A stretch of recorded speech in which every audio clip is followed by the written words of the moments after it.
Hello ಮಕ್ಕಳೇ, welcome back to my channel. ಇವತ್ತಿನ ವಿಡಿಯೋದಲ್ಲಿ ನಾವು 5ನೇ ತರಗತಿಯ ಕನ್ನಡ ಪುಸ್ತಕವಾದ ಸಿರಿಕನ್ನಡ ಭಾಗ 2 ಈ ಪುಸ್ತಕದಲ್ಲಿನ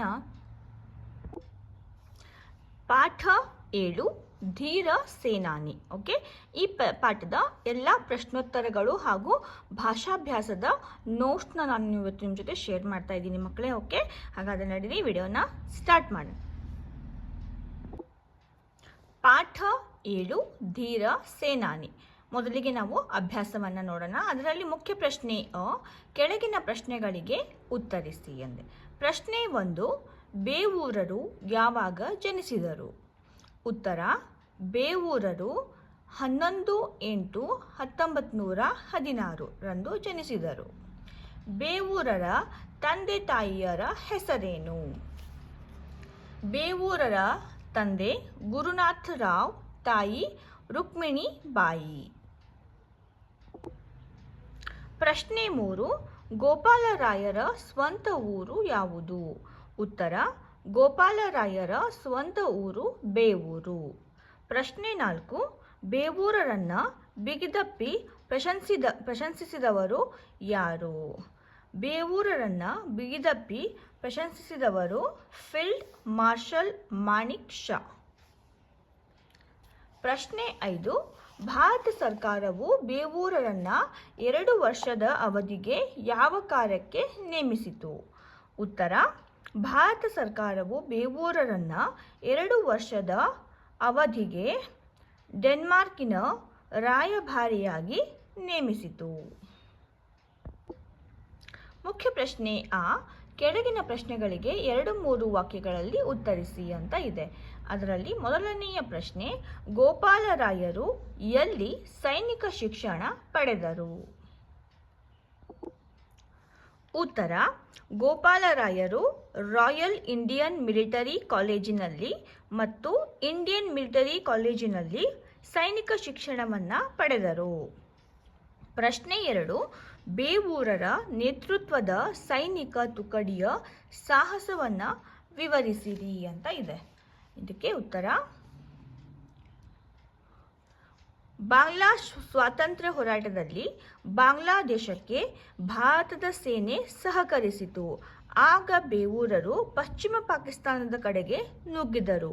ಸೇವಾ ತುಕಡಿಯ ಮುಖ್ಯಸ್ಥರಾಗಿ ರಾಜಸ್ಥಾನ ಮತ್ತು ಕಚ್ದ ದುರ್ಗಮ ಪ್ರದೇಶಗಳಲ್ಲಿ ಸಾವಿರಾರು ಚದುರು ಮೈಲಿ ಪಾಕ್ ನೆಲವನ್ನು ಆಕ್ರಮಿಸಿಕೊಂಡರು. ಪ್ರಶ್ನೆ 3, ಬೇವೂರರ ಸಜ್ಜನಿಕೆಯನ್ನು ಉದಾಹರಣೆಯೊಂದಿಗೆ ತಿಳಿಸಿರಿ ಅಂತ ಇದೆ. ಉತ್ತರ: ಬೇವೂರರು ಒಬ್ಬ ಸಜ್ಜನರು. ಒಮ್ಮೆ ಅವರ ಆದರ್ಶ ವಿದ್ಯಾವರ್ಧಕ ಸಂಘಕ್ಕೆ ಅತಿಥಿಯಾಗಿ ಬೇವೂರರು ಒಬ್ಬ ಸಜ್ಜನರು. ಒಮ್ಮೆ ಅವರು ಆದರ್ಶ ವಿದ್ಯಾವರ್ಧಕ ಸಂಘಕ್ಕೆ ಅತಿಥಿಗಳಾಗಿ ಆಗಮಿಸಿದ್ದರು. ಬೇವೂರರನ್ನ ಗ್ರಾಮದ ಬೀದಿಗಳಲ್ಲಿ ಮೆರವಣಿಗೆ ಮಾಡಲೆಂದು ಅಲಂಕೃತ ಜೀಪೊಂದನ್ನು ತರಿಸಿದ್ದರು. ಅದರ ಸುತ್ತ ಬಂದೂಕುಧಾರಿಗಳಾದ ಪೊಲೀಸರನ್ನ ಕಾವಲಿರಿಸಿದ್ದರು. ಅದನ್ನು ಕಂಡ ಜನರಲ್ ಜಿ ಬೇವೂರರು, ನಾನೊಬ್ಬ ಸೈನಿಕ, ನನಗೇಕೆ ರಕ್ಷಣೆ? ಇದು ನನ್ನ ಊರು, ಇವರೆಲ್ಲ ನನ್ನ ಜನ ಎಂದು ಅವರಿಗಾಗಿ ತರಿಸಿದ್ದ ಜೀಪಿನಲ್ಲಿ ಕುಳಿತುಕೊಳ್ಳದೆ ರೈತನ ಗಾಡಿಯಲ್ಲಿ ಕುಳಿತುಕೊಂಡರು. ಪ್ರಶ್ನೆ 4,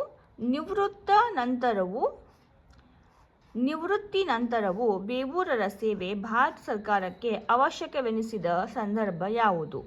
ಭಾರತ ಸರ್ಕಾರವು ಇವರ ಆಡಳಿತ ವೈಖರಿಯನ್ನು ಗುರುತಿಸಿ ಡೆನ್ಮಾರ್ಕಿನ ರಾಯಭಾರಿಯಾಗಿ 2 ವರ್ಷದ ಅವಧಿಗೆ ನೇಮಿಸಿತು. ಮುಖ್ಯ ಪ್ರಶ್ನೆ ಬಿಟ್ಟ ಸ್ಥಳಗಳನ್ನು ತುಂಬಿರಿ.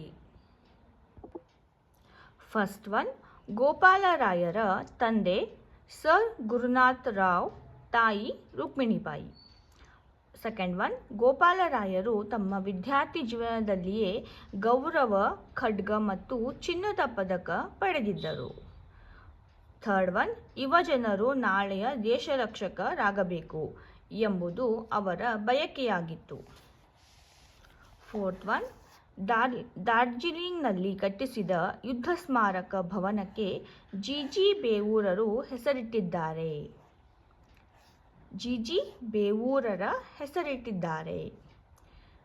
ಫಿಫ್ತ್ ಒನ್, ನಾನೊಬ್ಬ ಸೈನಿಕ, ನನಗೇಕೆ ರಕ್ಷಣೆ, ಇದು ನನ್ನ ಊರು, ಇವರೆಲ್ಲ ನನ್ನ ಜನ ಎಂದರು. ಈಗ ವ್ಯಾಕರಣ ಮಾಹಿತಿನ ನೋಡೋಣ ಮಕ್ಕಳೇ. ಲೇಖನ ಚಿಹ್ನೆಗಳು. ನಾವು ಬರೆದ ವಿಚಾರಗಳು ಓದುಗರಿಗೆ ಸ್ಪಷ್ಟವಾಗಿ ಅರ್ಥವಾಗಲೆಂದು ಅಲ್ಲಲ್ಲಿ ಉಪಯೋಗಿಸುವ ಚಿಹ್ನೆಗಳನ್ನು ಲೇಖನ ಚಿಹ್ನೆಗಳೆಂದು ಕರೆಯುವರು. ಓಕೆ, ಲೇಖನ ಚಿಹ್ನೆಗಳು ಯಾವ್ಯಾವು ಅಂತ ನಾವು ನೋಡೋಣ ಮಕ್ಕಳೇ. ಮೊದಲನೇದು ಪೂರ್ಣ ವಿರಾಮ ಚಿಹ್ನೆ. ಪೂರ್ಣ ವಿರಾಮ ಅಂದರೆ ನೋಡಿ ಇಲ್ಲಿ ಈ ಥರ ಡಾಟ್. ನಾವು ಒಂದು ವಾಕ್ಯ ಮುಗಿದ ನಂತರ ನಾವು ಒಂದು ಫುಲ್ ಸ್ಟಾಪ್ ಹಾಕ್ತೀವಲ್ಲ, ನೋಡಿ ಇಲ್ಲಿ ಇದೆ, ಎಂದರು ಅಂತ ಇದೆ. ಇದಕ್ಕೆ ನಾವು ಏನಂತೀವಿ, ಫುಲ್ ಸ್ಟಾಪ್ ಅಂತ ಕರಿತೀವಿ. ಸೆಕೆಂಡ್ ಒನ್ ಅರ್ಧ ವಿರಾಮ. ಅರ್ಧ ವಿರಾಮದ ಚಿಹ್ನೆ ಇದು. ಓಕೆ. ಥರ್ಡ್ ಒನ್ ಅಲ್ಪ ವಿರಾಮ ಚಿಹ್ನೆ. ಅಲ್ಪ ವಿರಾಮದ್ದು ಕಾಮ. ಫೋರ್ತ್ ಒನ್ ಪ್ರಶ್ನಾರ್ಥಕ ಚಿಹ್ನೆ. ನೋಡಿ ಇಲ್ಲಿ ಕ್ವಶನ್ ಮಾರ್ಕ್. ಭಾವಸೂಚಕ ಚಿಹ್ನೆ ಎಕ್ಸ್ಕ್ಲಮೇಟರಿ ಮಾರ್ಕ್ ಅಂತ ಕರಿತೀವಿ. ಸಿಕ್ಸ್ತ್ ಒನ್ ಉದ್ಧರಣ ಚಿಹ್ನೆ. ನಾವು ಏನಾದರೂ ಒಂದು ಮುಖ್ಯವಾದ ವಾಕ್ಯವನ್ನು ನಾವು ಬರಿಬೇಕಾದ್ರೆ ಈ ರೀತಿ ಕಾಮದಲ್ಲಿ ಬರಿತೀವಿ. ಆವರಣ ಚಿಹ್ನೆ, ಇದಕ್ಕೆ ನೋಡಿ ಇಲ್ಲಿ ಬ್ರಾಕೆಟ್ಸನ್ನು ಹಾಕ್ತಾರೆ. ಸಮಾನಾರ್ಥಕ ಚಿಹ್ನೆ ಅಂದರೆ ಈಕ್ವಲ್ ಮೀನಿಂಗ್ ಇರುವಂತಹ ಕೊಡುವಂತಹ ನಾವು ಶಬ್ದವನ್ನು ಬರಿಬೇಕಾದರೆ ನಾವು ಈಕ್ವಲ್ ಸಮವಾದ ಚಿಹ್ನೆ, ಸಮ ಚಿಹ್ನೆಯನ್ನು ಯೂಸ್ ಮಾಡ್ತೀವಿ. ವಿವರಣ ಚಿಹ್ನೆ ಅಂದರೆ ನಾವು ಯಾವುದೋ ಒಂದು ವಿಷಯದ ಬಗ್ಗೆ ನಾವು ಅದರ ವಿವರಣೆಯನ್ನು ಕೊಡಬೇಕಾದ್ರೆ ನಾವು ಈ ಚಿಹ್ನೆ ಅಥವಾ ಈ ಚಿಹ್ನೆಯನ್ನು ನಾವು ಉಪಯೋಗಿಸ್ತೀವಿ. 10th ಒನ್ ವಾಕ್ಯ ವೇಷ್ಟನ ಚಿಹ್ನೆ. ನೋಡಿ ಇದು ಸಿಂಗಲ್ ಕಾಮ, ಯುನೈಟೆಡ್ ಕಾಮ ಅಂತೀವಲ್ಲ, ಇಲ್ಲಿ ಡಬಲ್ ಇದೆ, ಇದು ಸಿಂಗಲ್ ಇದೆ. ಇದಕ್ಕೆ ವಾಕ್ಯ ವೇಷ್ಟನ ಚಿಹ್ನೆ ಅಂತ ಕರೀತಾರೆ ಮಕ್ಕಳೇ. ಓಕೆ, ಈಗ ಭಾಷಾಭ್ಯಾಸ. ಅದರಲ್ಲಿ ಮುಖ್ಯ ಪ್ರಶ್ನೆ 1, ಕೆಳಗಿನ ಕಥೆ ನಕಲು ಮಾಡಿ ಸೂಕ್ತ ಲೇಖನ ಚಿಹ್ನೆಗಳನ್ನು ಬಳಸಿರಿ ಅಂತ ಹೇಳಿದ್ದಾರೆ ಮಕ್ಕಳೇ. ನೋಡಿ ಇಲ್ಲಿ ಒಂದು ಪ್ಯಾರಾಗ್ರಾಫನ್ನು ಕೊಟ್ಟಿದ್ದಾರೆ.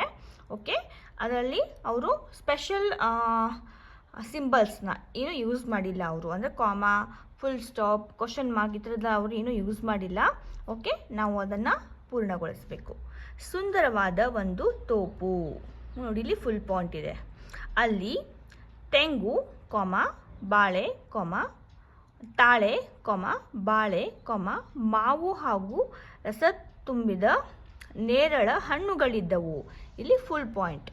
ಗಿಳಿರಾಯ ಹಣ್ಣುಗಳನ್ನು ಕುಕ್ಕಿ ರುಚಿ ಹೀರುತ್ತಾ, ತನ್ನ ಮಿತ್ರನಿಗೆ ಹೇಳಿತು. ಇಲ್ಲಿ ಫುಲ್ ಸ್ಟಾಪ್. ಆಹಾ, ನೋಡಿ ಇಲ್ಲಿ ಎಕ್ಸ್ಕ್ಲಮೇಟರಿ. ಓಕೆ, ಎಕ್ಸ್ಕ್ಲಮೇಟರಿ ಮಾರ್ಕ್, ಭಾವಪೂರ್ವಕ ಚಿಹ್ನೆ, ಭಾವಸೂಚಕ ಚಿಹ್ನೆ ಇದು. ಎಂತಹ ಸಿಹಿ ಸವಿಯುತ್ತೇವೆ. ನೋಡಿ ಇಲ್ಲಿ ಆಹಾ, ಇಲ್ಲಿ ಭಾವಸೂಚಕ ಚಿಹ್ನೆ. ಎಂತಹ ಸಿಹಿ ಸವಿಯುತ್ತೇನೆ ಮಿತ್ರ, ಬಾ ನೀನು ಈ ರುಚಿಯನ್ನು ಹೀರು ಎಂದಿತು. ಇಲ್ಲಿ ಪೂರ್ಣ ವಿರಾಮ. ಆಗ ಗೆಳೆಯ ಗಿಳಿರಾಯ ನದಿ ದಡದಲ್ಲಿರುವ ವಿವಿಧ ಹಣ್ಣುಗಳ ಸಿಹಿಯನ್ನು ನೀನು ಸವಿದಿರುವೆಯಾ. ಇದು ಕ್ವಶನ್ ಮಾರ್ಕ್. ಓಕೆ, ನನ್ನೊಡನೆ ಬಾ, ನದಿಯ ದಡದಲ್ಲಿರುವ ಮರಗಳಿಂದ ವಿಧ ವಿಧವಾದ ಹಣ್ಣುಗಳ ರುಚಿಯನ್ನು ಸವಿಯುವಂತೆ ಎಂದು ಗೆಳೆಯನನ್ನು ಕರೆದುಕೊಂಡು ಹೋಯಿತು. ಇಲ್ಲಿ ಫುಲ್ ಸ್ಟಾಪ್. ಓಕೆ, ನೋಡಿ ಈ ಥರ ಅವರು ಒಂದು ಪ್ಯಾರಾಗ್ರಾಫ್ ಕೊಟ್ಟಿರ್ತಾರೆ. ನಾವು ಎಲ್ಲಿ ಯಾವ್ಯಾವ ಚಿಹ್ನೆಗಳು ಬರ್ತವೆ ಅಂತ ನಾವು ಅರ್ಥ ಮಾಡಿಕೊಂಡು ಆ ಚಿಹ್ನೆಯನ್ನು ನಾವಿಲ್ಲಿ ಹಾಕಬೇಕಾಗತ್ತೆ ಮಕ್ಕಳೇ. ಓಕೆ, ಇಲ್ಲಿಗೆ ನಮ್ಮ ಇದು ಧೀರ ಸೇನಾನಿ. ಓಕೆ, ಧೀರ ಸೇನಾನಿ ಈ ಪಾಠದ ಎಲ್ಲ ಪ್ರಶ್ನೋತ್ತರಗಳು, ಭಾಷಾಭ್ಯಾಸ ಹಾಗೂ ವ್ಯಾಕರಣ ಮಾಹಿತಿಗಳು ಎಲ್ಲ ಮುಕ್ತಾಯವಾಗಿದೆ ಮಕ್ಕಳೇ. ಐ ಹೋಪ್ ನಿಮಗೆ ಈ ವಿಡಿಯೋ ಇಷ್ಟ ಆಗಿದೆ ಅಂತ ಭಾವಿಸ್ತೀನಿ. ಇಷ್ಟ ಆಗಿದ್ದರೆ ಒಂದು ಲೈಕನ್ನು ಮಾಡಿ. ಇದೇ ರೀತಿಯ ಹೆಚ್ಚಿನ ಕನ್ನಡ ನೋಟ್ಸ್ಗಳಿಗಾಗಿ ನಮ್ಮ ಚಾನಲನ್ನು ಸಬ್ಸ್ಕ್ರೈಬ್ ಮಾಡ್ಕೊಳ್ಳೋದನ್ನು ಮರಿಬೇಡಿ.